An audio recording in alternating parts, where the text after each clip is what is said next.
This dental phobic patient was referred to me for endodontic treatment of tooth number 28. As you can see, decay approximating the pulp, periapical relucency here, and endodontic retreatment of tooth number 30. As you can see, previous root canal, periapical relucency here, and here. This root canal was done according to the patient in Florida a few years ago. This was approximately 8 months ago when I saw this patient. And here's the date. There was also a buccal sinus tract associated with tooth number 30, and that's the tooth right there, and you can see the sinus tract right there. That's tooth number 28 right here. Here's immediately after we redid the root canal on tooth number 30. As you can see, everything went beautifully. Removed the old gutta percha and irrigated three-dimensionally, of course, reshaped and re-instrumented and everything.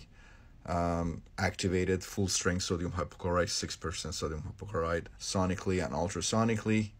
Look at that beautiful anastomosis between the mesial canals. The apical diameter of the distal canal was over 50, so I placed an MTA plug followed by gutta percha and sealer and temporized the tooth and referred the patient back to his dentist. Okay, so we did all of this in one appointment. This is one appointment endodontic retreatment.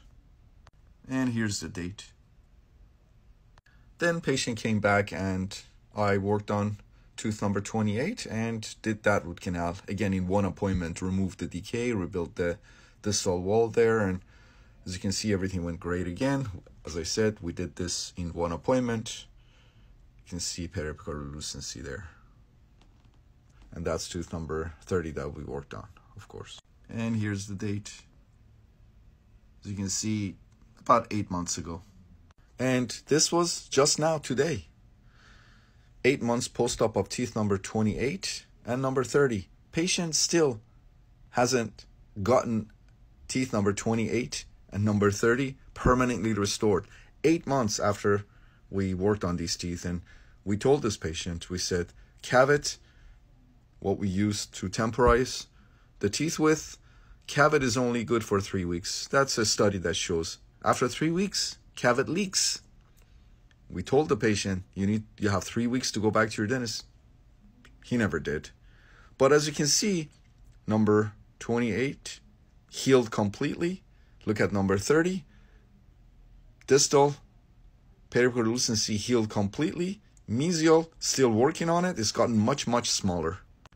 And here's the date. Intraorally, the sinus tract is healed completely as well, as you can see. Excellent. I want to talk to you guys a little bit about now a couple of things, a couple of issues that come up sometimes. First issue that comes up sometimes is that cases such as this, teeth with periapical relucencies, you will need to do these in multiple appointments. After the first appointment, when you open the tooth up, for example, in this case, or in this case, when you remove the gutta percha, you need to place intracanal medicament such as calcium hydroxide at least one time,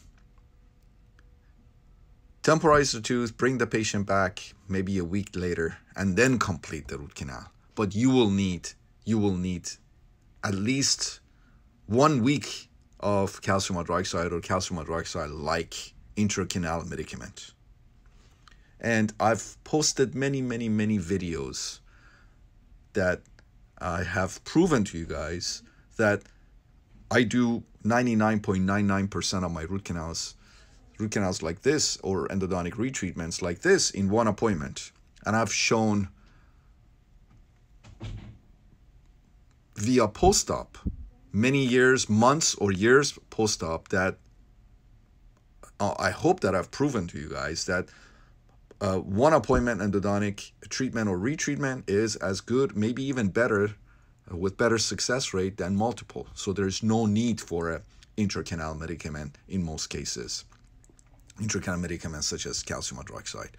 And the only time that I need to place an intracanal medicament such as calcium hydroxide is if the canal continues to ooze purulent discharge ooze periodontal discharge, then I place calcium hydroxide. Or if I run out of time, so I can't complete in one appointment, then I place calcium hydroxide, temporize the tooth, and have the patient. But in majority of cases, if I can get the canals dry right before obturation, then I can go ahead and do the endodontic treatment or retreatment in one visit. And again, I've proven that to you guys over and over and over and over again. I have over 2,000 cases that I've posted, and I've shown that one appointment is good. One appointment endodontic treatment or retreatment is as good, maybe even better success rate than multiple appointments.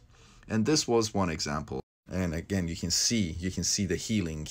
The other thing, the healing, you can see that. The other thing is that the other issue is that sealer extrusion can cause endodontic failure, or MTA extrusion can cause endodontic failure. And again, I've proven to you guys over and over that that's not the case.